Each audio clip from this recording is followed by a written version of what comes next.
का जो हमारा लेक्चर रहेगा वो कह लो कि ये मोस्ट अवेटेड है कि इस पे आपने बहुत बार पूछा था कि MPC 006 जो हमारा है तो उस पे कोई वीडियो कब आएगी। तो गाइज आज ही मैंने कोशिश की है कि कुछ एक इम्पोर्टेंट क्वेश्चंस लेने की MPC 006 से, जिसका नाम है स्टैटिस्टिक्स इन साइकोलॉजी। तो गाइज पूरा का पूरा जो लेक्चर रहेगा वो एग्ज़ाम ओरिएंटेड रहेगा। कह लो कि एक लाइन का एक वर्ड भी ऐसा नहीं हम लोग पढ़ेंगे कि जो आउट ऑफ सिलेबस या आउट ऑफ एग्ज़ाम आएगा।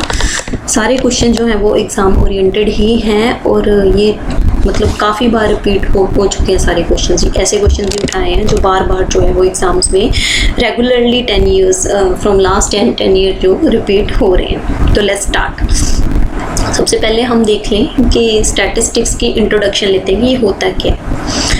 देखते हैं। In this busy world people have less time and energy to understand large data and situations around them. Guys आपको क्लियर हो रही होगी बात। फिर से हमने पॉइंट्स में ही बात करनी है ताकि चीज़ें अच्छे से समझ आ जाएं और ब्रेन में ज़्यादा टाइम तक स्टोर रहें।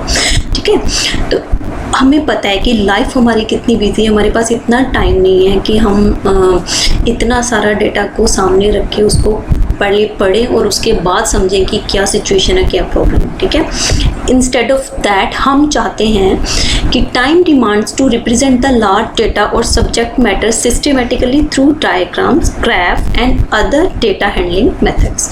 तो बजाय उसके कि हम एक लंबा चौड़ा जो है वो डेटा या कुछ भी है मटेरियल पढ़ें, उसकी बजाय हम चाहते हैं कि कुछ ऐसी टेक्निक्स हों कि जहाँ ऐसा डेटा हो जिससे हमें समरी टाइप मिल जाए, चाहे वो डायग्राम्स के थ्रू मिल जाए, कोई ग्राफ से हम लोग देख के पता कर लें कि जो इंडिया में जो है लिटरेसी रेट इतने % इस वाली स्टेट में है, इतने % इस वाली स्टेट में है, जब क्राइम रेट मतलब कौन सी स्टेट में कितना है। तो वो हम सारी स्टेट्स के लैक्स ऑफ डॉक्यूमेंट्स मतलब पढ़ने से अच्छा है कि अगर सारे जो डेटा को रिप्रेजेंट करा हुआ है इन ग्राफिकल फॉर्म या इन डायग्रामेटिकल फॉर्म तो उसको देख लें। ठीक है, तो वो हमारे लिए ज़्यादा ईजी रहेगा, कन्वीनियंट भी होगा, मतलब एनर्जी वाइज भी कन्वीनियंट रहेगा और वो टाइम वाइज भी हमारे लिए जो है वो कन्वीनियंट रहेगा। नेक्स्ट पॉइंट देख लेते हैं। These methods provide us clear understanding of situation with in less time and less efforts. यहाँ पे बात क्लियर होगी कि इन मेथड्स की जो है वो यूज़ से हमारा टाइम भी बचता है, हमारे एफर्ट्स भी बचते हैं। ठीक है, तो ये जो सारे मेथड्स हैं जिन्होंने डेटा को अच्छी तरह ऑर्गेनाइज करके बताया, ग्राफिकल फॉर्म में बताया, चाहे वो पिक्टोरियल फॉर्म में, डायग्रामेटिकल फॉर्म में बताया, तो उन सारे मेथड्स को हम कहते हैं स्टैटिस्टिकल मेथड्स और statistical techniques. All the methods and techniques used to handle data, interpret or analyze data are known as statistical concepts or techniques. तो further जो है there are 2 types of statistical techniques। पहली है parametric और दूसरी है non parametric. ये आपने सुना भी होगा और इस पे कि डिफरेंस पे क्वेश्चन बहुत आता है, जहाँ फिर अलग अलग करके पैरामीट्रिक टेक्निक्स के बारे में पूछ लेगा, जहाँ फिर नॉन पैरामीट्रिक स्टैटिस्टिकल टेक्निक्स के बारे में आपसे पूछ लेगा, जहाँ फिर क्वेश्चन आ जाएगा कि दोनों को डिफरेंशिएट करें। तो चलिए फर्दर इसको हम देखेंगे। तो फिर अब क्या हो रहा है कि जो स्टैटिस्टिक्स है is now an independent branch of science. ये एक तरह की डाटा हैंडलिंग ब्रांच है और इसको भी एक साइंस की ब्रांच ही माना जाता है। And it's use is highly recommended in all fields of knowledge. और जितनी सारी भी फील्ड्स हैं उसमें स्टैटिस्टिक्स जो है वो रिकमेंडेड है ही है, चाहे वो साइंस फील्ड है, चाहे वो आर्ट फील्ड है, चाहे कोई भी फील्ड है उसमें स्टैटिस्टिक्स जो स्टैटिक्स है वो चाहिए ही चाहिए। बिजनेस में भी इसकी एक बहुत ज़्यादा डिमांड होती है, बिजनेस फील्ड में भी, जहाँ आप कह लो पॉलिटिकल फील्ड में भी बहुत ज़्यादा इसकी डिमांड है। कुछ भी सर्वे करना होता है, ठीक है, हमारे कंट्री की बेटरमेंट के लिए पहले जो सर्वेज होते हैं तो उसके लिए भी स्टैटिस्टिक्स जो है वो बहुत ही इंपॉर्टेंट है। नेक्स्ट देख लेते हैं टर्म जो हम बार बार बोल रहे हैं, डेटा। डेटा है क्या? डेटा एक तरह का एविडेंस है और फैक्ट है विच डिस्क्राइब्स अ ग्रुप और अ सिचुएशन, जो किसी भी ग्रुप को या किसी एक सिचुएशन को डिस्क्राइब करता है, एक फैक्ट है, एक एविडेंस है। फर्दर फ्रॉम डेटा रेफरेंसेस और कंक्लूजन्स आर ड्रॉन। ये डेटा ही है जिससे हम फर्दर कंक्लूजन्स निकालते हैं। नेक्स्ट हम देख लेते हैं पॉपुलेशन क्या है गाइस। ये टर्म्स भी हम इसीलिए पढ़ रहे हैं क्योंकि फर्दर जब हम पैरामीट्रिक और नॉन पैरामीट्रिक का डिफरेंस देखेंगे तो उसमें ये सारी चीज़ें इन्वॉल्व होंगी। इसलिए मैं चाहती हूँ कि आप गो थ्रू सा हो जाओ इन टर्म्स से। ये भी हमारा वेस्ट ऑफ टाइम नहीं है, ये भी उसी का ही पार्ट है जो हम क्वेश्चन करने जा रहे हैं। तो चलिए, चीज़ें इतनी टफ नहीं है, इसमें भी रेपिटेशन बहुत है, करते करते ही आपको समझ आ जाएगा। तो चलिए पॉपुलेशन देखते हैं। पॉपुलेशन को हम कंसीडर करते हैं एज अ यूनिवर्स और एज अ होल कह लो, इसे एज अ होल देखा जाता है। ऑल पर्सन्स और ऑब्जेक्ट्स फ्रॉम हुम और which we select are sample. ठीक है, वो सारे पर्सन या सारे ऑब्जेक्ट्स वो सारे इसमें इंक्लूड हो गए, जब हम कह लो कि पूरा होल वर्ल्ड या होल यूनिवर्स ही इसमें इंक्लूड हो गया, जिसमें से हम अपना सैंपल जो है सिलेक्ट करते हैं, उसे कहते हैं हम पॉपुलेशन। डायग्राम के थ्रू क्लियर हो जाएगा। ये जो बड़ा वाला सर्कल दिख रहा है जिसमें मैंने P लिखा हुआ है, दिस इज रिप्रेजेंटिंग पॉपुलेशन, और जो स्मॉल सर्कल है विद इन द पॉपुलेशन वो रिप्रेजेंट कर रहा है हमारे सैंपल को। तो फर्दर देख लेते हैं और कौन सी टर्म्स को जानना जरूरी है हमारे लिए। Any value of the population is known as parameter. ठीक है, ये पॉपुलेशन में डिफरेंट जो है वो ऑब्जेक्ट्स हैं या एलिमेंट्स हैं या वैल्यूज हैं, तो इसकी एक वैल्यू को क्या बोला जाएगा? पैरामीटर। ठीक है, और दूसरे केस में value of the sample is known as statistics, जबकि जो हम पॉपुलेशन में से ही एक सैंपल ड्रॉन करते हैं उसकी एक वैल्यू को या उसके एक यूनिट को हम बोलेंगे स्टैटिस्टिक्स। क्लियर? हमने जल्दी से करनी है, रेपिटेशन कम करनी है, ताकि जल्दी से करके भी हमें चीज़ें समझ आएंगी, बहुत अच्छे से आएंगी। और ये सारा कुछ एग्जाम ओरिएंटेड कर रहे हैं आप, एज इट इज़ इसको आप लिख सकते हो एग्जाम में। तो सैंपल का हम थोड़ा सा देख लेते हैं meaning. What is sample? Actually small part of population selected for an actual study. जो भी हमने एक्चुअल स्टडी करनी है उसके लिए जो भी हम एक पॉपुलेशन का स्मॉल पार्ट सेलेक्ट करते हैं, दैट इज सैंपल। तो सैंपल की एक जो है कैरेक्टरिस्टिक्स वो क्या है? A sample has all characteristics of the population, कि एक सैंपल ऐसा होना चाहिए जिसमें पॉपुलेशन के सारे वर्चू, सारे के सारे जो कैरेक्टरिस्टिक्स होने चाहिए। इसकी एक छोटी सी एग्जांपल ले लो। एक टीचर है, ठीक है, वो एक क्लास को काफ़ी टाइम से जो है वो पढ़ा रहा है। अब वो देख रहा है कि उस क्लास की जो परफॉर्मेंस है एक पर्टिकुलर सब्जेक्ट में है जो वो डिक्लाइन हो रही है। ठीक है, अब टीचर चाहता है कि मैं एक छोटी सी स्टडी कर लूँ, ठीक है, इसके ऊपर। तो वो चाहता है कि मैं जो क्लास के 70-80 स्टूडेंट्स हैं, कह लो कि सारे सेक्शंस को मिला के, वो चाहता है कि उन सब पे मैं स्टडी ना करके सिर्फ कुछ एक जो है वो स्टूडेंट्स उठा लूँ और उन पे स्टडी करके देखूँ, फिर मैं उसी के बेस पे बता दूंगा कि ये क्या दिक्कत आ रही है इस पर्टिकुलर सब्जेक्ट में। ठीक है, तो देखिए गाइस, अगर वो सारे सेक्शंस में से सिर्फ वही बच्चों को उठा लेगा जो सिर्फ फ्रंट लाइन में बैठ रहे हैं, तो आपको लगता है कि जो रिजल्ट्स हैं वो ऑथेंटिक मिलेंगे? ठीक है, उसमें तो रिजल्ट्स आपको अच्छे मिलेंगे, क्योंकि जो फ्रंट लाइन पे बच्चे डेली बैठ रहे हैं उनकी परफॉर्मेंस ऑटोमेटिकली अच्छी होगी, क्योंकि वो इंटरेस्ट ले रहे हैं स्टडी में, इसीलिए सबसे आगे बैठ रहे हैं। ठीक है, जहाँ आप ऐसे बच्चे उठा लें जो बिल्कुल ही पीछे बैठ रहे हैं, तब भी आपका रिजल्ट जो है वो बेटर नहीं होगा। जहाँ आपने ऐसे उठा लिए जो मिड में बैठ रहे हैं, तब भी आपका रिजल्ट जो है वो बेटर नहीं होगा। कहने का मतलब ये है कि अगर आप इस तरह से सिलेक्ट कर रहे हैं सैंपल को, तो वो उसमें जो है पॉपुलेशन की सारी कैरेक्टरिस्टिक्स जो है वो नहीं आएंगी। इंस्टेड ऑफ दैट, अगर आप हर सेक्शन में से कुछ बच्चे फ्रंट लाइन से भी उठा रहे हैं, कुछ बच्चे जो क्लास का मिडिल पोर्शन है वहाँ से भी उठा रहे हो, कुछ बच्चों को आप जो लास्ट में बैठते हैं रेगुलरली वहीं पे वो बैठ रहे हैं, उनके भी उठा रहे हो। ठीक है, तो ये आपका हो जाएगा एक रिप्रेजेंटेटिव सैंपल, कि ऐसा सैंपल जो आपकी पॉपुलेशन को रिप्रेजेंट कर रहा है। तो उस सैंपल को हम ऑथेंटिक मानेंगे जिसमें जो पॉपुलेशन के जो क्या यूनिट्स हैं या एलिमेंट्स हैं उसकी सारी कैरेक्टरिस्टिक्स उस सैंपल में हों। ठीक है, आई होप आपको बात समझ आ रही है।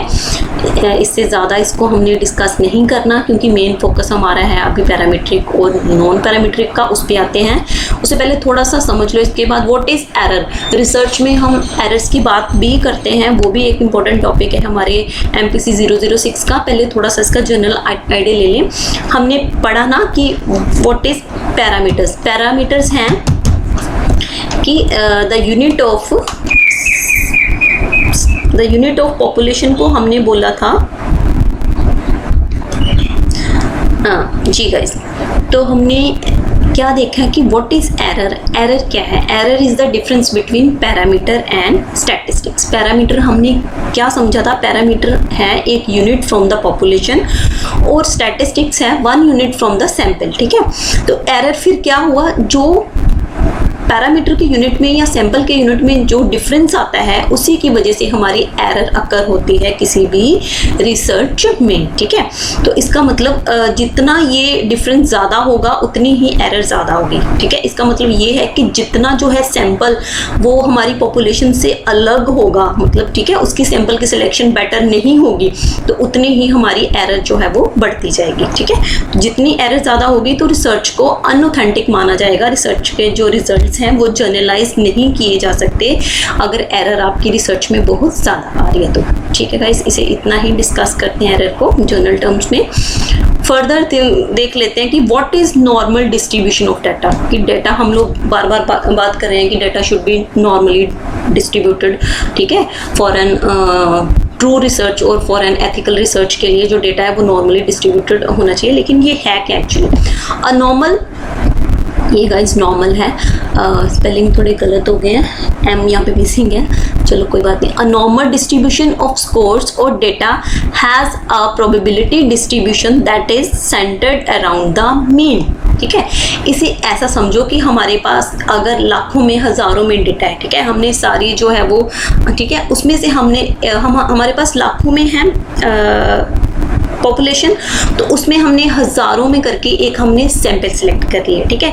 उस पूरे सैंपल का हमने मीन निकाल लिया, ठीक है। जब मीन निकाल लिया, ठीक है, उसके बाद अगर जो उस सैंपल की बाकी जो टर्म्स हैं, ठीक है, वो भी मीन के आसपास ही लाई कर रही हैं, तब हम मानेंगे कि हमारा जो डेटा है वो नॉर्मली डिस्ट्रीब्यूटेड है, ठीक है गाइस। इसको आप ऐसा समझो जैसे किसी टीचर ने डिक्लेयर किया है कि इस बार जो है वो मेरी क्लास का रिजल्ट जो है वो 78% रहा है, ठीक है। तो वो सही है कि नहीं है उसको ऐसे समझेंगे आप, अगर किसी क्लास में 50 स्टूडेंट्स हैं और टीचर ने बता दिया कि 78% जो है वो इस बार का मेरी क्लास का जो है एक पर्टिकुलर क्लास का रिजल्ट रहा है, ठीक है। तो अगर मोस्ट ऑफ द स्टूडेंट्स हैं वो उसी कह लो कि अगर आउट ऑफ 100 ही मान रहे हैं कि अगर मोस्ट ऑफ स्टूडेंट्स का स्कोर 78 के आसपास ही आ रहा है, तब माना जाएगा कि ये जो उन्होंने डिक्लेयर किया, ये जो स्टेटमेंट उन्होंने दी है कि 78% रहा है, तो ये ट्रू है, ठीक है। अदरवाइज अगर मोस्ट ऑफ द अगर 50% से भी ज़्यादा जो स्टूडेंट्स हैं उनका स्कोर 50% से कम है, तो यहीं से पता चल जाएगा कि जो है वो टीचर ने जो है वो रिजल्ट्स वो अच्छे से नहीं निकाले, ठीक है। तो उस डेटा को नॉर्मली डिस्ट्रीब्यूटेड डेटा नहीं कहा जा सकता अगर वो सैंपल के जो मीन के आसपास जो है वो बाकी जो जितने भी स्कोर्स हैं वो लाए नहीं करते। आई होप गाइज आपको बात समझ आ रही है। फर्दर इसको और थोड़ा सा क्लियर कर लेते हैं। This means that the distribution has more data around the mean or average scores, ठीक है। इसका मतलब है जो स्कोर्स की डिस्ट्रीब्यूशन है तो उसमें जो मैक्सिमम स्कोर्स हैं वो मीन के आसपास हैं, जहाँ जो एवरेज हमने पूरी सैंपल की निकाली है उसके आसपास हैं, तभी उसको माना जाएगा कि जो डेटा है वो नॉर्मली डिस्ट्रीब्यूटेड है। जी गाइस, ये मान के ही मैं चल रही हूँ कि आपको बात जो है वो मेरी समझ आ रही है। नेक्स्ट हम चलते हैं, ये देख लेते हैं ये जो नॉर्मल डिस्ट्रीब्यूशन की बार बार हम बात कर रहे हैं वो है क्या। A normal curve is a bell shape distribution of data, ठीक है। अगर हमने ठीक है हमारे पास पूरा सैंपल है, वो सैंपल को पूरा हमने ग्राफिकली प्लॉट कर लिया, ठीक है।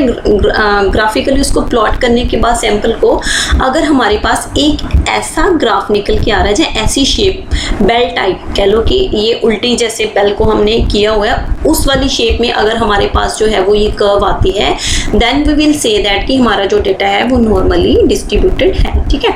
यहाँ पे अगर सैंपल का मीन सेंटर में लाई कर रहा है तो इट मीन्स इस शेप का मतलब है कि मोस्ट ऑफ द वैल्यूज हैं जो हैं वो मीन के आसपास हैं, थोड़ी बहुत जो है वो एक्सट्रीम हैं लेकिन ज़्यादा नहीं, ठीक है। कह लो कि 95% जो मान के चलो अब वो मीन के पास है, therefore we can say that कि ये जो है वो जो डेटा डिस्ट्रीब्यूशन है ये नॉर्मल डिस्ट्रीब्यूशन है।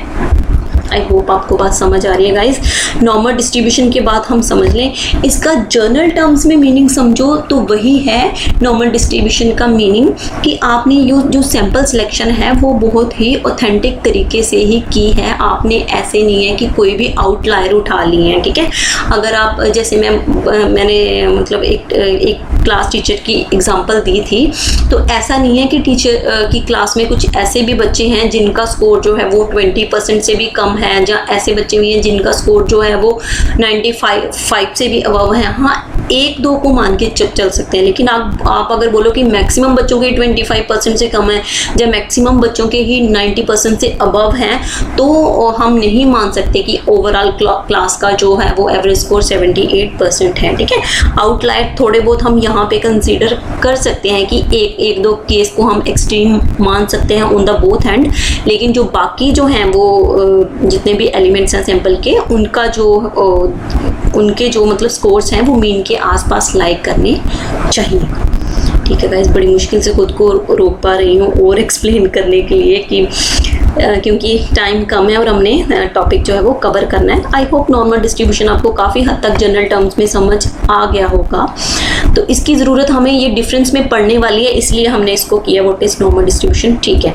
अब हम अपने जो मोस्ट इंपॉर्टेंट क्वेश्चन पे आते हैं गाइस। ये बहुत बार एग्जाम में रिपीट हुआ हमारा क्वेश्चन कि parametric statistics and non parametric statistics, ठीक है। हम देख लेते हैं पैरामीट्रिक स्टैटिस्टिक क्या है। दीज टेस्ट और टेक्निक्स, स्टैटिस्टिक्स टेक्निक्स हमने पहले देख ली, जो डेटा को हमें बहुत अच्छे से अरेंज करके देती हैं ऐसी टेक्निक्स, ताकि हम उसको easily with less efforts and less time उनको डेटा को सिचुएशन को समझ सकें।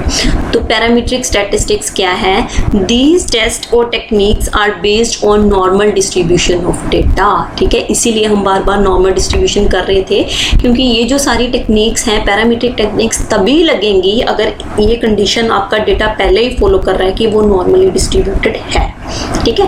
And on the other side जो नॉन पैरामीट्रिक मेथड्स हैं और टेस्ट हैं आर डिस्ट्रीब्यूशन फ्री मेथड्स। इन्हें डिस्ट्रीब्यूशन फ्री मेथड्स माना जाता है, ठीक है। इसमें अगर डेटा आपका नॉर्मली डिस्ट्रीब्यूटेड नहीं भी है तब भी इन टेस्ट को अप्लाई किया जा सकता है, ठीक है गाइस।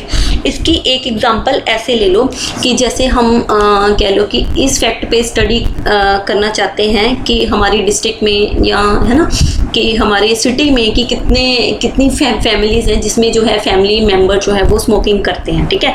अब ऐसा तो नहीं आप मान के चल सकते कि हर घर में आपको दो तीन ऐसे पर्सन्स मिलेंगे ही, ठीक है। ऐसा मान के तो नहीं हम है ना चल सकते कि नॉर्मल डिस्ट्रीब्यूशन होगी हमारे सैंपल की कि हर घर से आप 3-4 बंदे ऐसे मिल ही जाएंगे स्मोकिंग वाले, ठीक है।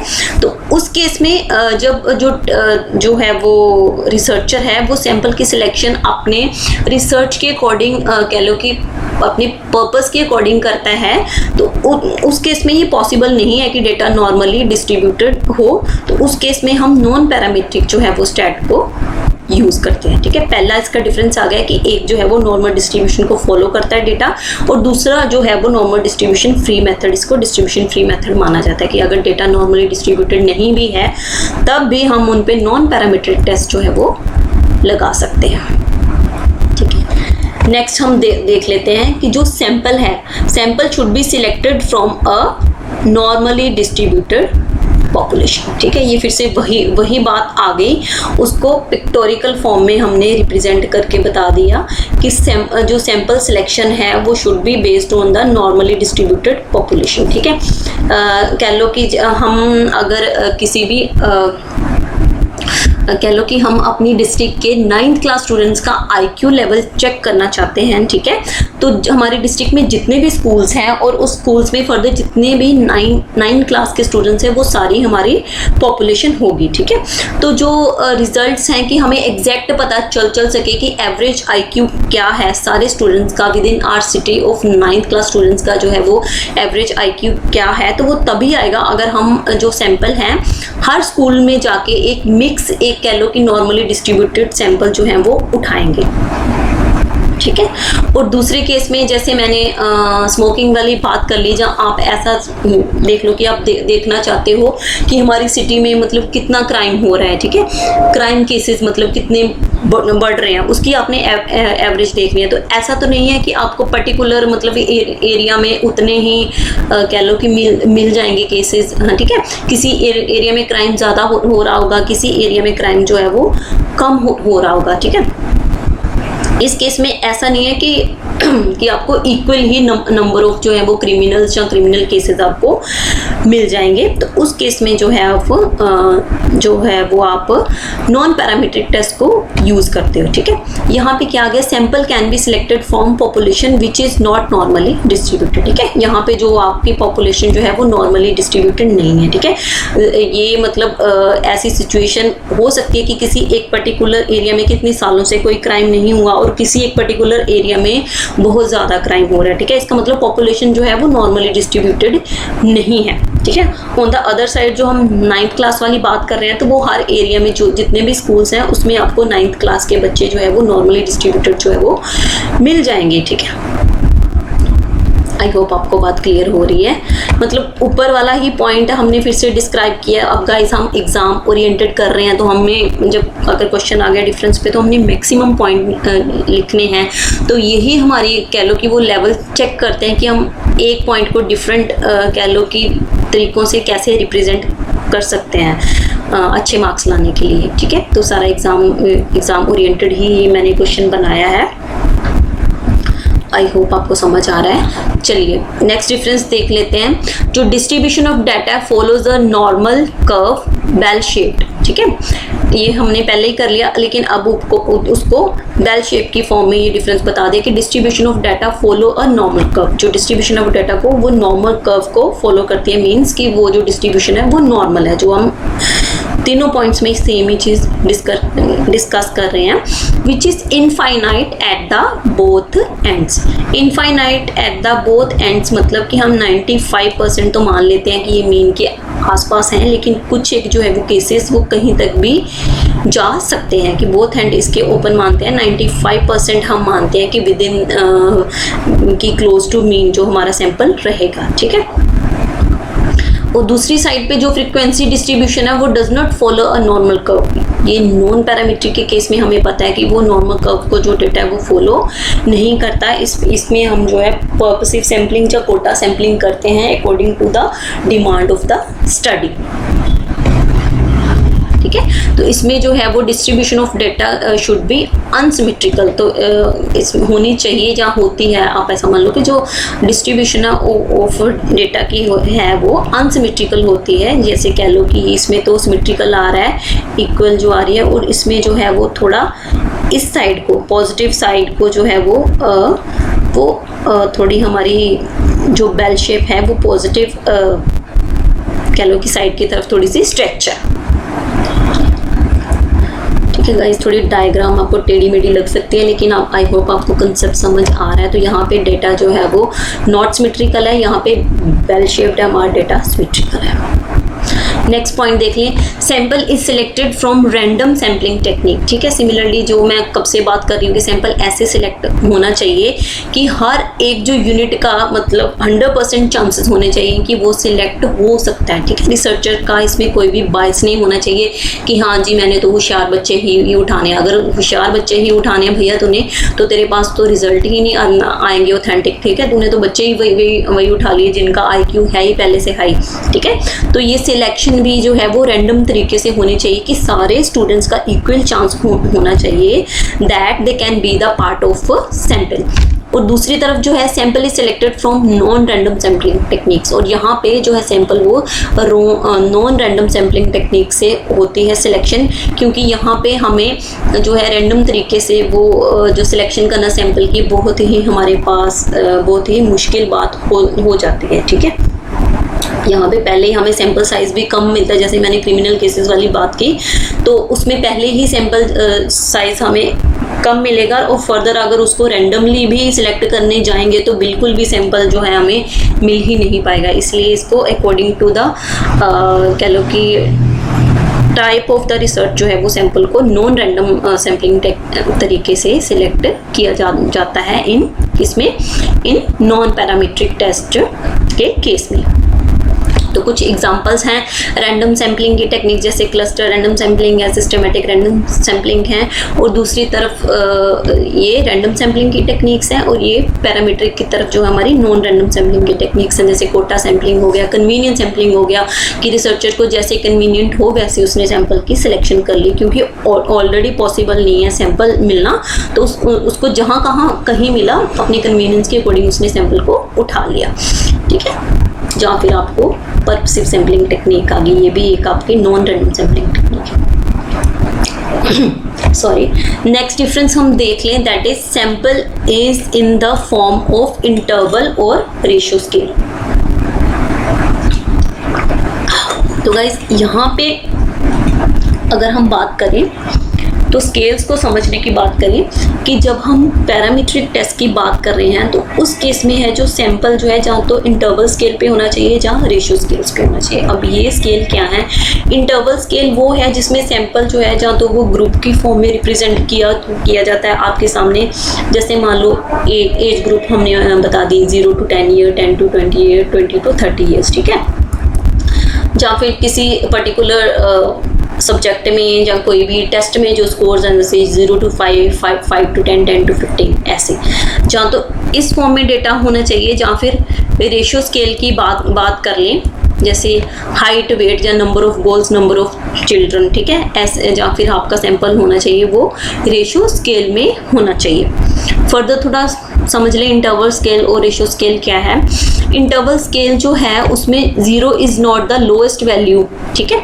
इंटरवल या ऐसे समझो कि जो इंटरवल स्केल है वो एग्जैक्ट 0 को नहीं कंसिडर करता, ठीक है। इसकी एग्जांपल है 0 टेम्परेचर डजंट मीन के नो टेम्परेचर, ठीक है। अगर टेम्परेचर 0 है तो हम ऐसा नहीं मानेंगे कि टेम्परेचर बिल्कुल भी नहीं है। उसका मतलब है कि ये 0 टेम्परेचर है, क्योंकि टेम्परेचर जो है वो 0 से नीचे भी एग्जिस्ट करता है, टेम्परेचर माइनस में भी एग्जिस्ट करता है। ऐसी कंट्रीज़ हैं यहाँ पे बहुत ज़्यादा ठंड पड़ती है तो वहाँ पे माइनस तक भी, जहाँ हमारी कंट्री में भी कुछ ऐसी जगह हैं हिमाचल में जहाँ पे टेम्परेचर जो है वो 0 से नीचे चला जाता है, तो नेगेटिव भी ये कंसीडर करता है। या ऐसे मान लो कि हम किसी भी अगर बच्चे के स्कोर 0 आया तो हम ये नहीं मानेंगे कि उसका IQ मतलब 0 है, उसमें कुछ IQ है ही नहीं यार, वो अपनी डेली रूटीन की एक्टिविटीज़ कर रहा है, ठीक है, अपनी लाइफ को ऑर्गेनाइज कर रहा है, कैसे भी कर रहा है, तो इसका मतलब कि वो बिना IQ की ये चीज़ पॉसिबल ही नहीं है। हम ये नहीं मान सकते कि 0 IQ है। इसलिए हम यहाँ से समझे कि जो इंटरवल स्केल है वो एग्जैक्ट 0 को जो है वो नहीं मानता कुछ भी।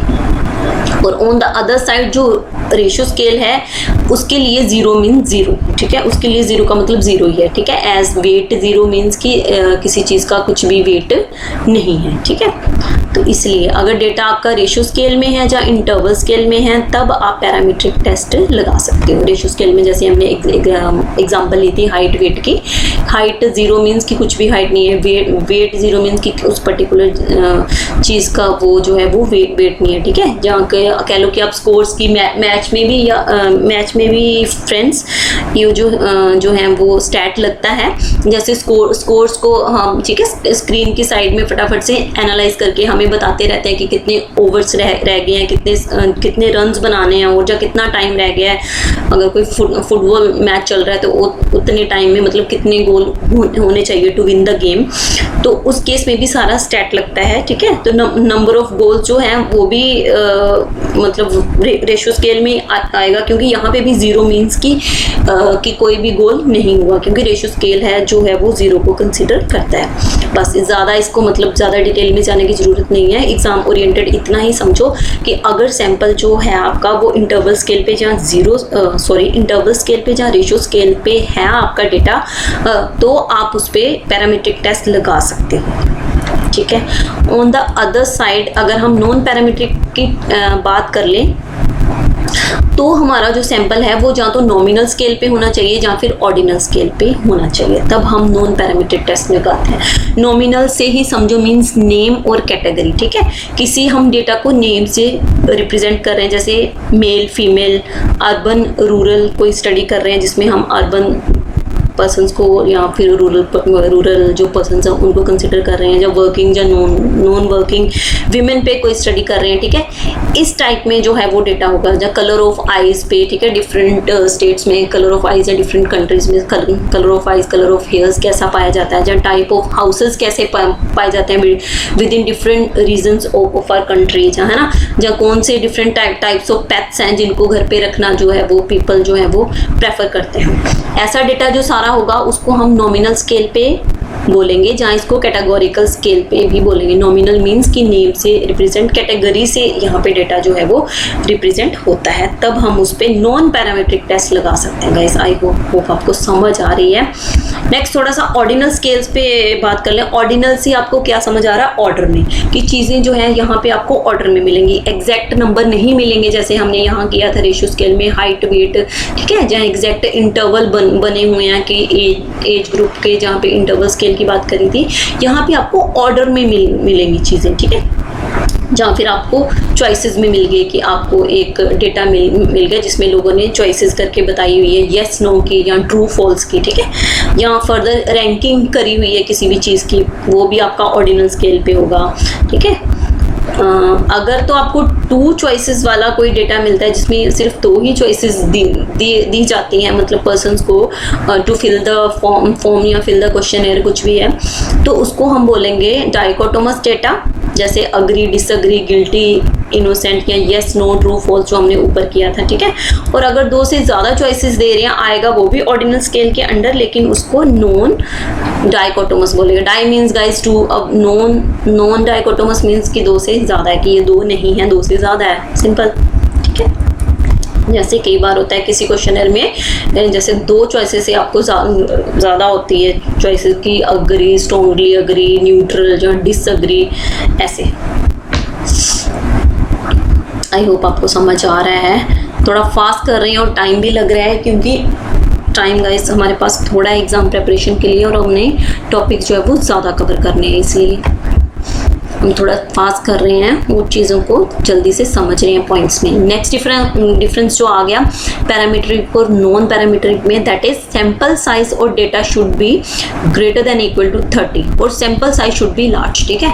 जो पैरामीट्रिक टेस्ट है वो तभी लगेगा अगर आपका सैंपल साइज ज़्यादा है, या कह लो जो इसकी लिमिट दी हुई है ग्रेटर देन इक्वल टू 30 है, then you can apply parametric test. On the other side अगर आपका सैंपल साइज छोटा है, ठीक है, लेस देन इक्वल टू 30 है, या कह लो सैंपल साइज 5 भी है, 6 ही है, ठीक है, ठीक है। अगर आप गाइस देखो, आप मतलब ऐसे केसेस देखना चाहते हो जिनको कई बार होता है ना, बड़ी सीवियर सी प्रॉब्लम होती है किसी पेशेंट्स को, जो लाखों में या बिलियंस में कोई एक पेशेंट ही वैसा होता है, तो उसमें आपको बड़ा सैंपल मिलना मतलब पॉसिबल है ही नहीं।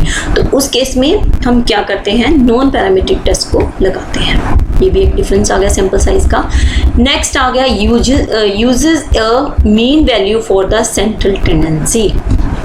इसका मतलब यहाँ पे ये है कि मीन को, या कह लो कि सैंपल के एवरेज को या मीन को ही जो है मेन वैल्यू कंसीडर किया जाता है इसमें। मतलब जितने भी पैरामीट्रिक टेस्ट हैं वो मीन को कंपेयर करते हैं, ठीक है। मेन फोकस जो होता है उनका मीन को लेके ही फर्दर अपने वो कंक्लूजन्स देते हैं कि जो डिफरेंस है वो सिग्निफिकेंट है कि बाय चांस ही वो आ गया ड्यू टू सम एरर, ठीक है। तो ये कह लो कि अपना सेंटर, ठीक है, इन टेस्ट का जो सेंटर, इन टेक्निक्स का जो मेन कह लो कि सेंटर ऑफ पॉइंट कह लो, जब मेन जो टर्म जो कैलकुलेट करते हैं वो मीन करते हैं, और इसी पे बेस्ड उनके सारे रिजल्ट्स होते हैं पैरामीट्रिक टेस्ट के। ऑन द अदर साइड जो नॉन पैरामीट्रिक टेस्ट हैं गाइज, वो मीडियन को प्रेफरेंस देते हैं। उनका जो है वो डिफरेंस देखे जाते हैं, वो विद इन मीडियन में देखा जाता है, 2 ग्रुप्स के मीडियन में।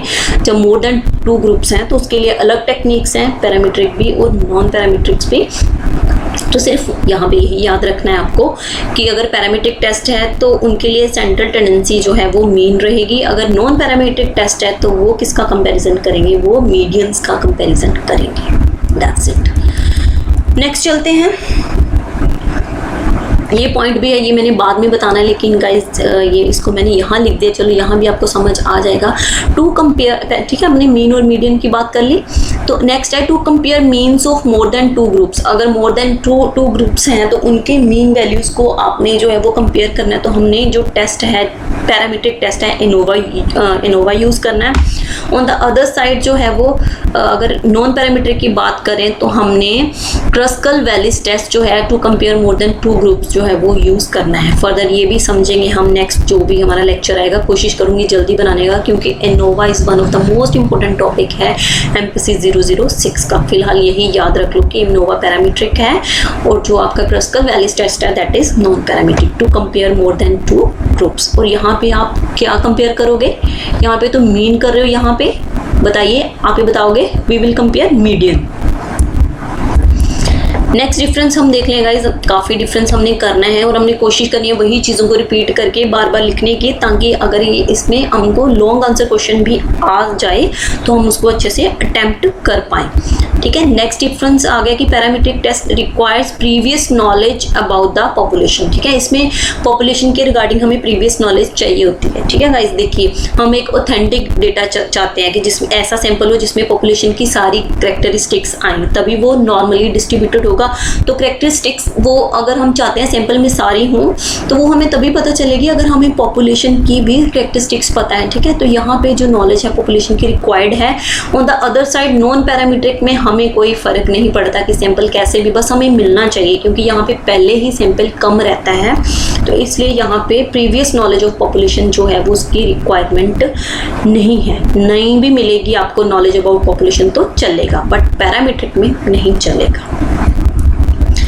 नेक्स्ट आ गया जो पैरामीट्रिक है उसको हम मोर पावरफुल मानते हैं in comparison to non parametric test. ठीक है, इसके रिजल्ट्स को कह लो कि मोर पावरफुल माना जाता है, मोर ऑथेंटिक माना जाता है। और ऑन द अदर साइड जो नॉन पैरामीट्रिक है उनको have less power than the parametric equivalent जो है वो पैरामीट्रिक टेस्ट के इनको कम माना जाता है।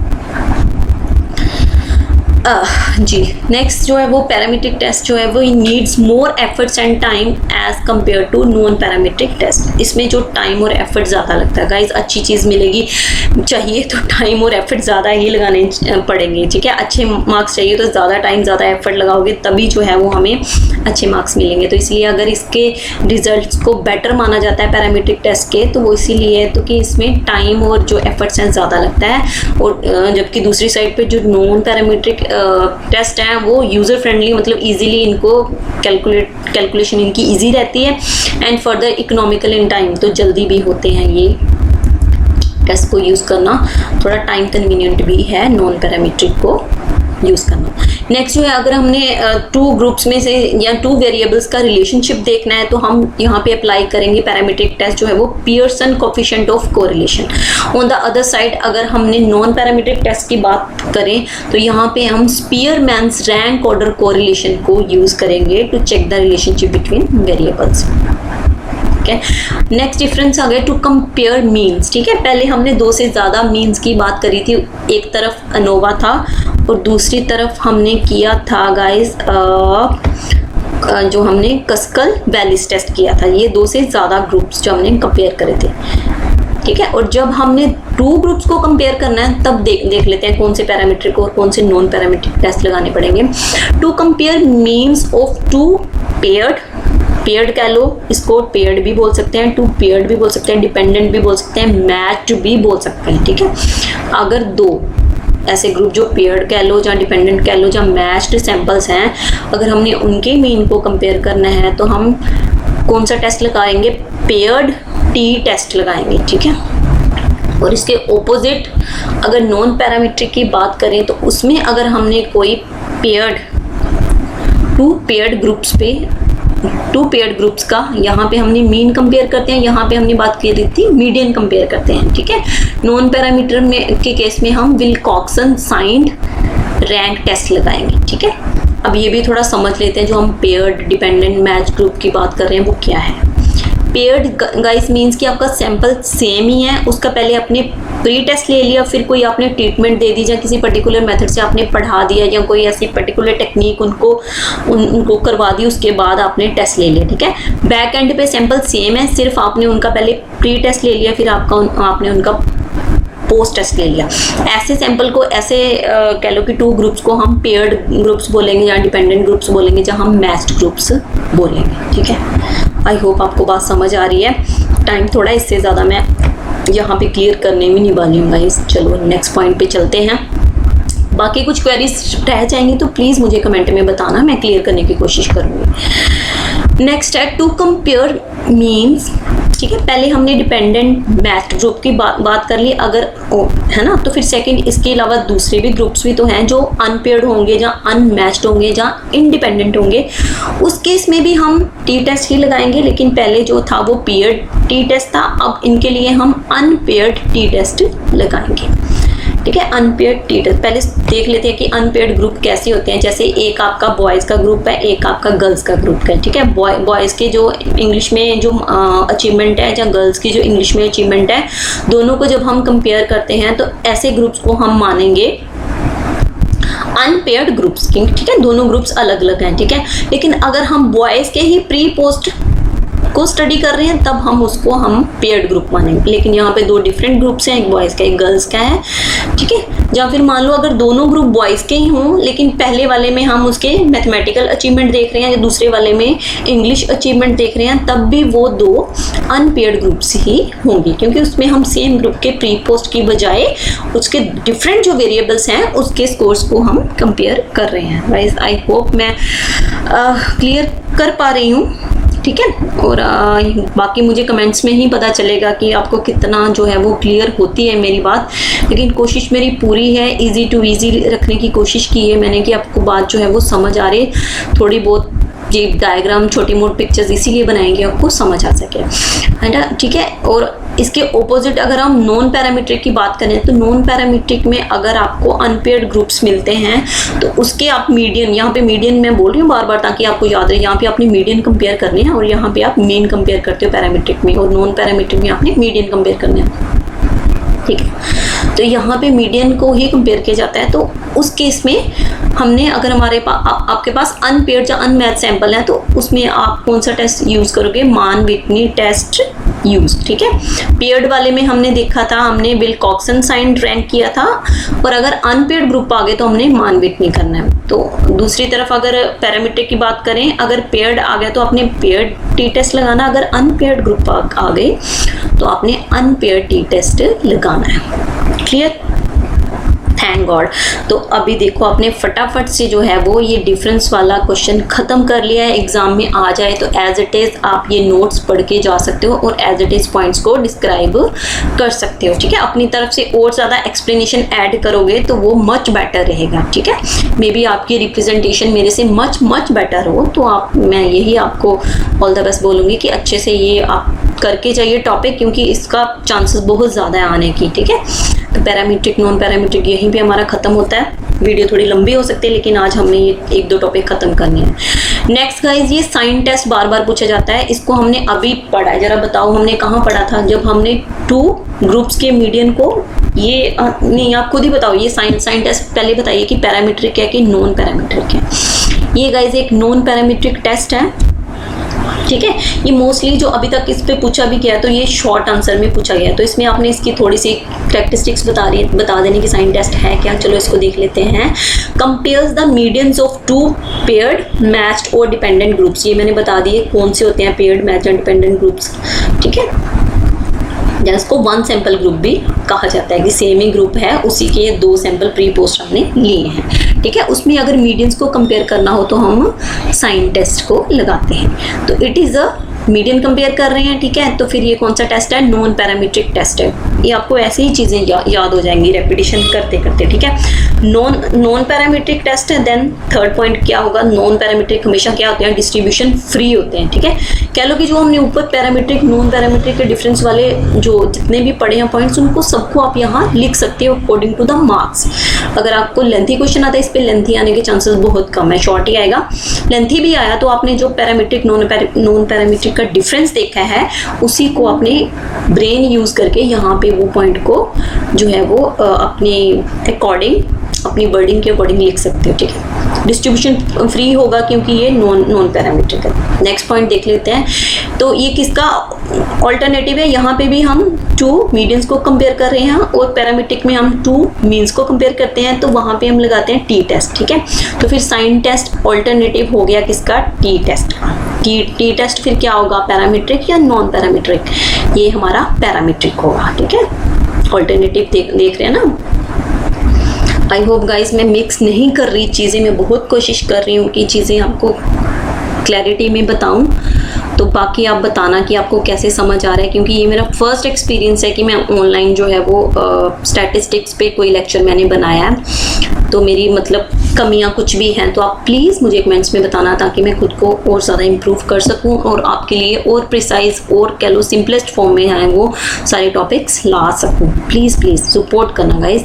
तो नेक्स्ट आ गया null hypothesis for the sign test, ठीक है गाइज। हम कोई भी टेस्ट लगाते हैं वो इसीलिए लगाते हैं स्टैटिस्टिकल टेस्ट कि हमने हाइपोथेसिस को टेस्ट करना होता है, ठीक है। तो साइन टेस्ट की बात कर रही हैं तो इसमें जो है नल हाइपोथेसिस कैसे कंस्ट्रक्ट करेंगे, इसमें ऐसा होगा आपका H0 जिसको हम रिप्रेजेंट करते हैं, नल हाइपोथेसिस को रिप्रेजेंट करने के लिए हम ये फॉर्म यूज़ करते हैं H0 की। The difference between median is zero, ऐसा मान के चलते हैं जो मीडियंस में डिफरेंस है वो ज़ीरो होगा, पहले ऐसा मान के चलते हैं, फिर टेस्ट को लगाते हैं। अगर तो डिफरेंस सिग्निफिकेंट आ गया तो इसको हम रिजेक्ट कर देते हैं कि जो डिफरेंस है वो ज़ीरो से ज़्यादा है, वो सिग्निफिकेंट भी है। और अगर वो जो डिफरेंस है वो कम आ गया तो हम एक्सेप्ट मान लेते हैं कि एक्सेप्ट कर लेते हैं अपने नल हाइपोथेसिस को कि हाँ जी डिफरेंस तो मतलब ज़ीरो ही है, कि कोई डिफरेंस, क्योंकि वो सिग्निफिकेंट हाई है ही नहीं, जो डिफरेंस आया भी है तो वो कोई चांस फैक्टर की वजह से आ गया। सिग्निफिकेंट ऑफ डिफरेंस या नॉन सिग्निफिकेंस ऑफ डिफरेंस ये भी सारे समझेंगे जब हम टी टेस्ट एनोवा ये सारी चीज़ें करेंगे, ठीक है। साइन टेस्ट या मान विटनी टेस्ट, ये जो जब धीरे धीरे सारे टॉपिक्स करेंगे तो आपको ये चीज़ें और क्लियर हो जाएंगी। नेक्स्ट साइन टेस्ट, जो साइन टेस्ट की बात हम कर रहे हैं, जो मीडियंस को कंपेयर करता है, उसकी नेक्स्ट प्रॉपर्टी क्या है, it considers positive and negative science, ठीक है। साइन टेस्ट है गाइस, नाम ही साइन टेस्ट है तो ये साइंस को ही कंसीडर करता है, ठीक है। जब भी हम टू ग्रुप्स के स्कोर्स को कह लो कि कंपेयर कर रहे हैं तो उसमें वो पॉजिटिव नेगेटिव साइंस को देखता है। नेक्स्ट पॉइंट है it is based on the direction of observation in the sample, ठीक है। पॉजिटिव नेगेटिव साइंस ही देख रहा है तो सिर्फ ये मीन्स डायरेक्शन ही देख रहा है कि जो हमारे कह लो कि जो स्कोर्स हैं वो कौन सी डायरेक्शन में जा रहे हैं, पॉजिटिव में कि साइन में कि नेगेटिव में, ठीक है। जिस साइंस जो है ये हमें एक तरह से डायरेक्शन ही बताते हैं कि चीज़ें बढ़ रही हैं कि कम हो रही हैं। तो ये इसी को डायरेक्शन जो है वो कंसिडर करता है हमारा साइन टेस्ट, जो हमारा नॉन पैरामीट्रिक टेस्ट है। तो it does not consider the numerical magnitudes of the observation, ठीक है। ऑब्जर्वेशंस की जो कह लो मैग्नीट्यूड को कंसिडर नहीं करता, बजाय उसकी सिर्फ साइंस को ही कंसिडर करता है हमारा साइन टेस्ट। तो ये इस पे 3-4 बार ये भी रिपीट हुआ था, इसलिए मैंने सोचा ये चाहे शॉर्ट क्वेश्चंस में आ रहा है लेकिन आपको थोड़ा सा बता दूं। साथ ही में इसके Wilcoxon matched pair sign rank test भी पूछा जाता है गाइस। तो ये भी सेम है, इसकी सारी प्रॉपर्टीज़ हमारी साइन टेस्ट वाली ही हैं, एक्सेप्ट दो को छोड़ के, कि दो इसमें कह लो कि थोड़ी सी एडवांस, थोड़ी सी इससे बेटर आ गई साइन टेस्ट से, विल्कॉक्सन में 2 चीज़ें ज़्यादा आ गई। बाकी जो all properties are same as sign test, except बाकी सारी सेम है, एक्सेप्ट 2 चीज़ें इसमें जो एक्स्ट्रा हैं वो क्या हैं वो देख लेते हैं। It considers ranks of the observations also, ठीक है। वहाँ पे हमने बात की थी सिर्फ पॉजिटिव नेगेटिव साइंस को ही कंसिडर कर रहा है, लेकिन जो Wilcoxon matched pair sign rank test है, रैंक इसमें भी आ गया ना, सॉरी रैंक जो है हमारा जो नाम में भी हमारा रैंक आ गया, इट मीन्स ये रैंक को भी कंसिडर करता है। फर्दर इसका जो सेकंड कह लो कि सेकेंड फीचर जो इसकी डिफरेंट है साइन टेस्ट की, वो ये है कि साइन टेस्ट में हमने देखा था कि वो सिर्फ डायरेक्शन को कंसिडर करती है, मैग्नीट्यूड को वो कंसिडर नहीं करती, जबकि विल्कॉक्सन जो साइन रैंक टेस्ट है वो direction as well as magnitude दोनों चीज़ों को ये कंसिडर करती है। That's it about sign test and Wilcoxon matched pair sign test, ठीक है गाइस। इसके बाद आप आ जाओ जो मोस्ट इंपॉर्टेंट हमारा टॉपिक है, इस पर बार बार क्वेश्चन आ रहे हैं, that is descriptive statistics and inferential statistics. Guys चाहे थोड़ी सी कह लो कि लंबी हो रही है वीडियो, बट फिर भी चीज़ें आपको बार बार रेपिटेशन में सुनने को मिलेंगी, तो एक बार वीडियो को अच्छे से देखते रहोगे तो देखते देखते ही चीज़ें आपको समझ आ जाएंगी। तो ठीक है, मुझे पूरा भरोसा है कि आप अच्छे से टॉपिक को समझ लोगे। देखते हैं डिस्क्रिप्टिव स्टैट में और इन्फ्रेंशियल स्टैट में क्या डिफरेंस है। सेम ही चीज़ें हमने करनी है, उनको डिफरेंट डिफरेंट फॉर्म्स में लिखना है। तो चलिए, इतना कुछ टफ नहीं है, इजी ये चीज़ें। Describe the characteristics of sample like whether sample is normally distributed और नॉट। ठीक है, डिस्क्रिप्टिव नाम से ही क्लियर है, डिस्क्राइब करता है, किसको डिस्क्राइब करता है? सैंपल की कैरेक्टरिस्टिक्स। ठीक है, जो डिस्क्रिप्टिव स्टैट है वो सैंपल की कैरेक्टरिस्टिक्स को डिस्क्राइब करता है कि सैंपल जो है वो हमारा नॉर्मली डिस्ट्रीब्यूटेड है कि या नहीं है।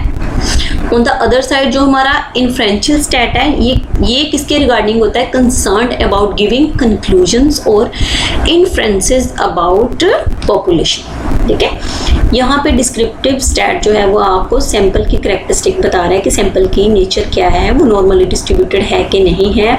On the other side, sorry guys, on the other side जो आपका इन्फ्रेंशियल स्टैट है वो बता रहा है कि हमारी जो है पॉपुलेशन के रिगार्डिंग हमारे क्या रिजल्ट निकल के आएंगे, क्या कंक्लूजन्स निकल के आएंगे। It concerned about giving conclusions और inferences about population. Next point और करेंगे तो बात ज़्यादा क्लियर हो जाएगी।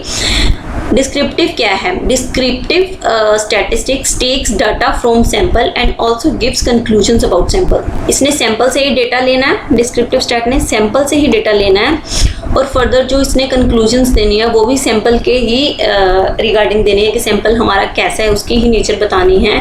ऑन द अदर साइड जो हमारा इन्फ्रेंशियल स्टैट है, उसने नो डाउटेडली उसने भी जो डेटा है, जो नंबर्स हैं, उसने भी सैंपल से ही उठाने हैं, लेकिन उसने जो कंक्लूजन्स हैं वो जनरलाइजेशंस हैं, ठीक है, जहाँ रेफरेंसेस हैं वो उसने किसके रिगार्डिंग देनी है? पॉपुलेशन के रिगार्डिंग। ठीक है, फिर से रिपीट है, यहाँ पे भी इन्फ्रेंसेस अबाउट पॉपुलेशन चीज़ें रिपीट हैं, लेकिन बताने का वही है तरीका, वर्डिंग थोड़ी सी चेंज होगी। ये रेपिटेशन की वजह से ही आपको पॉइंट जो है वो याद होते जाएंगे। नेक्स्ट पॉइंट देख लेते हैं। डिस्क्रिप्टिव जो है वो डिस्क्रिप्टिव स्टैटिस्टिक्स में there is not any testing of hypothesis, it describes nature of sample. ठीक है, डिस्क्रिप्टिव स्टैट में हाइपोथेसिस, किसी तरह की भी हाइपोथेसिस की टेस्टिंग नहीं हम करते, इसमें सिर्फ सैंपल की नेचर को डिस्क्राइब करते हैं। ऑन द अदर साइड जो इन्फ्रेंशियल स्टैट हम लगाते ही इसीलिए हैं ताकि हम हाइपोथेसिस को टेस्ट कर सकें, अपने रिजल्ट्स तक, अपने कंक्लूजन्स तक पहुंच सकें। सॉरी, नेक्स्ट पॉइंट देख लेते हैं। जो हमारा डिस्क्रिप्टिव स्टैट है that deals with the characteristics of sample.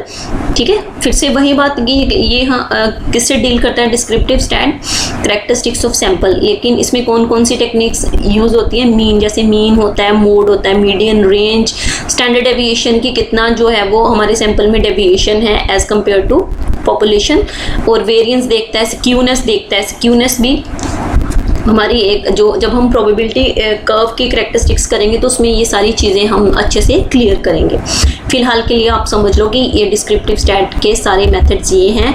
और ऑन द अदर साइड जो हमारा इन्फ्रेंशियल स्टैट है वो डील्स विद द कैरेक्टरिस्टिक्स और generalisation of facts about population. ठीक है, पॉपुलेशन के रिगार्डिंग लास्ट में हम क्या रिजल्ट को, क्या थ्योरी, क्या कंसेप्ट निकाल रहे हैं, ये उससे रिलेट करता है इन्फ्रेंशियल स्टैट। और इसमें हमने जितने भी पैरामीट्रिक, नॉन पैरामीट्रिक टेस्ट करे हैं वो सारे आप यहाँ पे इसके एग्जांपल में लिख सकते हो, like T test, chi square test, correlation, F test, Mann Whitney, ANOVA, ठीक है, एक्सेट्रा, जितने सारे टेस्ट हैं।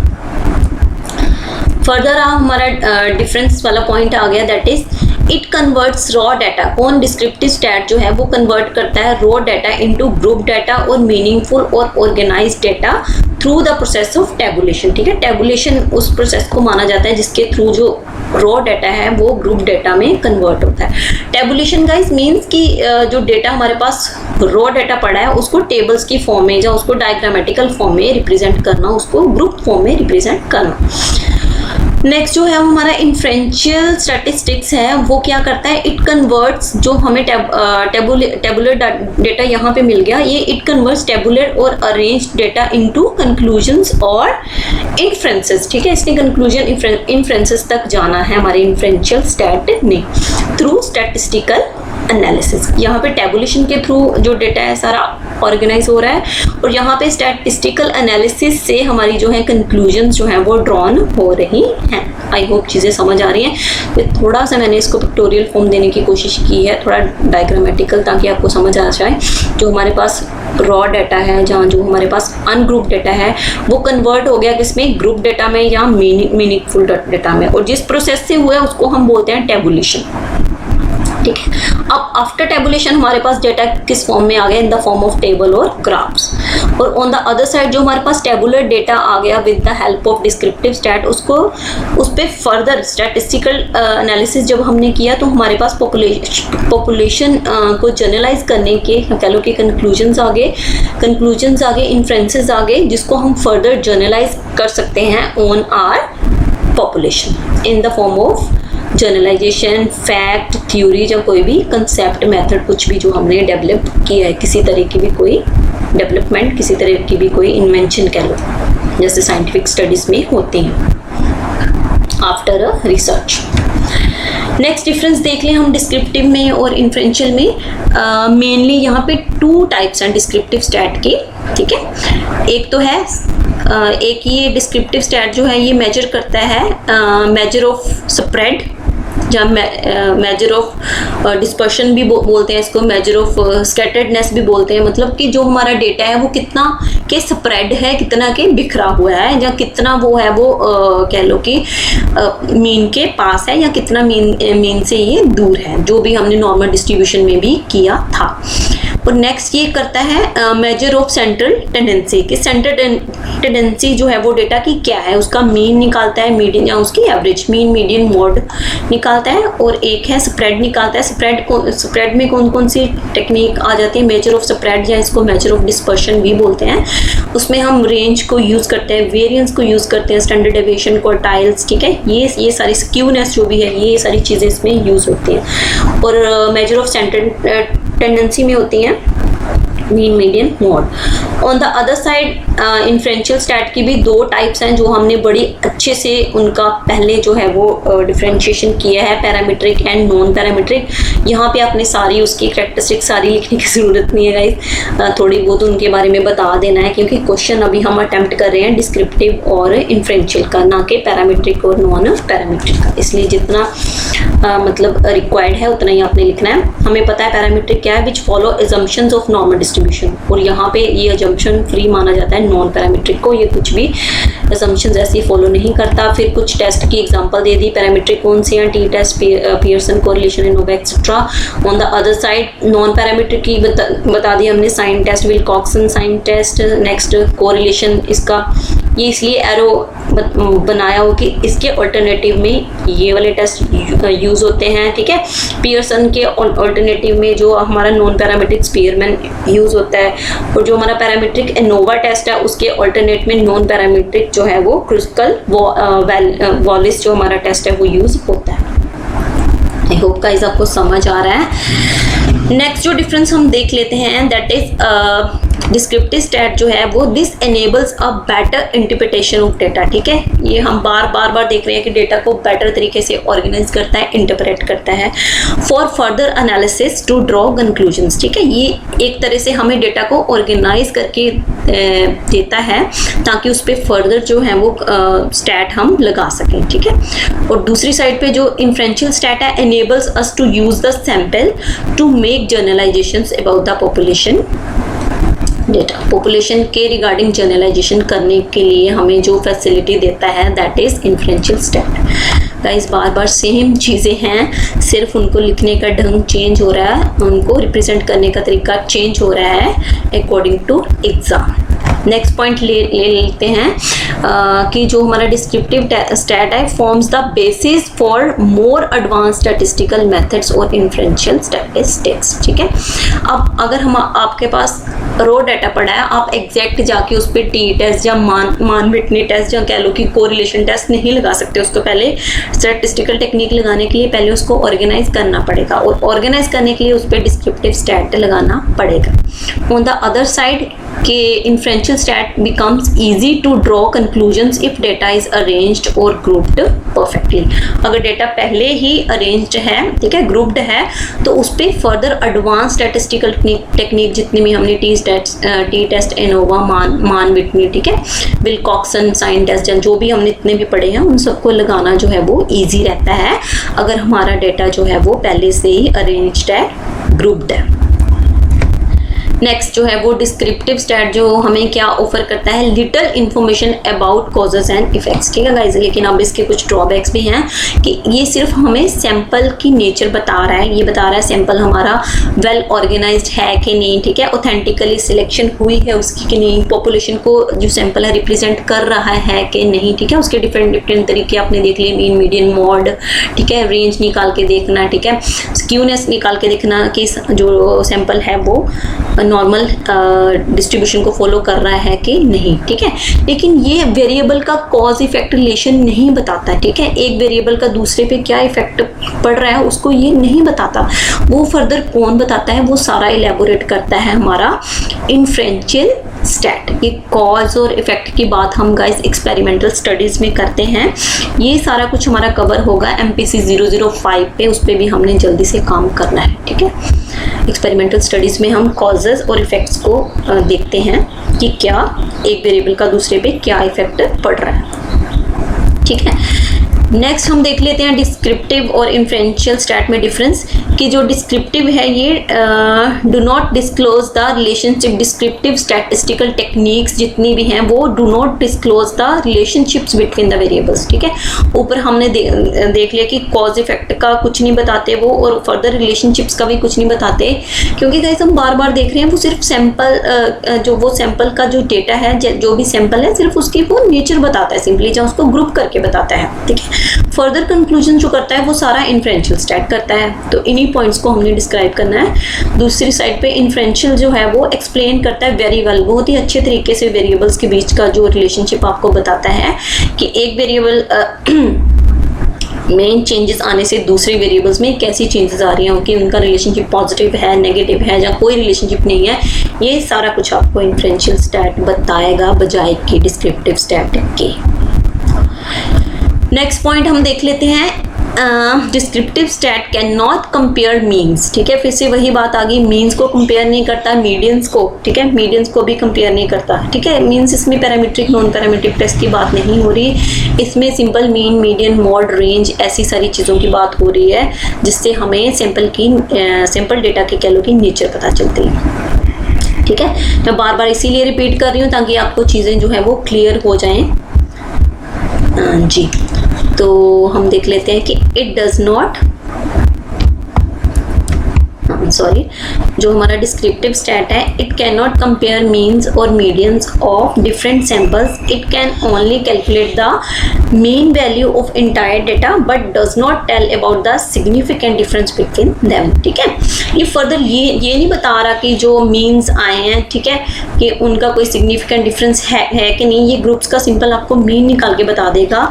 वो इसलिए निकाल के बताएगा कि जो मतलब आपने सैंपल लिया है वो जो मीन के आसपास लाई करता है कि नहीं, जो सैंपल है वो नॉर्मली डिस्ट्रीब्यूटेड है कि नहीं, बजाय इसके कि आपको ये भी बता दे कि जो मीन्स में डिफरेंस है वो सिग्निफिकेंट है कि नहीं। ये देखने के लिए कि मीन्स का जो डिफरेंस है वो सिग्निफिकेंट है या सिग्निफिकेंट नहीं है, उसके लिए आपको क्या करना पड़ेगा, उसके लिए आपको इन्फ्रेंशियल टेक्निक्स को ही अप्लाई करना पड़ेगा to find the conclusions, to find the results. वो टेक्निक्स आपको पता है कौन कौन सी हैं, T test, sign test, ANOVA etcetera.